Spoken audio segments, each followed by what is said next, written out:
proprio la vera e propria decapitazione dei mandamenti.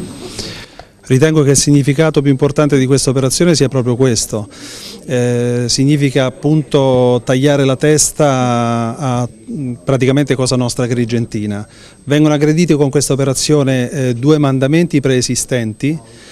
viene messa in luce l'esistenza anche di una nuova creatura che è il mandamento della montagna, alla quale poi aderiscono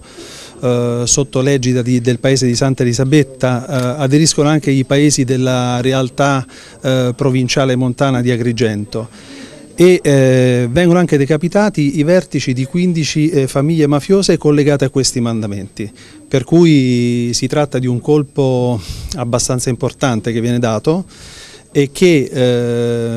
rappresenta a mio avviso anche un segno di fiducia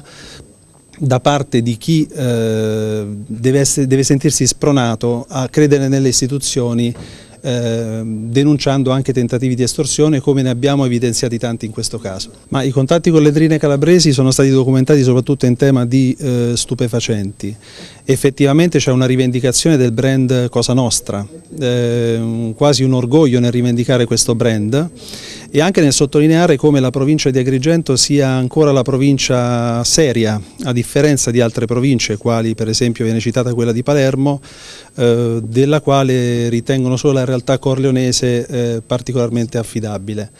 Si tratta di alcune intercettazioni effettivamente da una parte allarmanti, da un'altra parte anche significative, come quando viene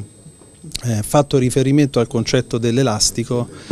e quindi al concetto del taglieggiamento, che non deve essere né troppo forte e né troppo lasco,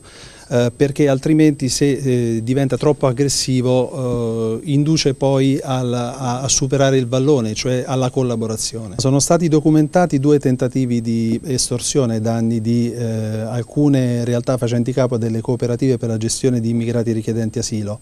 Non sono andate in porto e l'attività estorsiva tentata consisteva da una parte nella volontà di far assumere personale riconducibile all'organizzazione e dall'altra di avere una percentuale su ogni contributo pro capite ricevuto.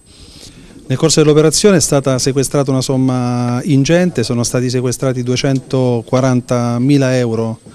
in contanti ed è forte il sospetto che si tratti di provento di attività illecite.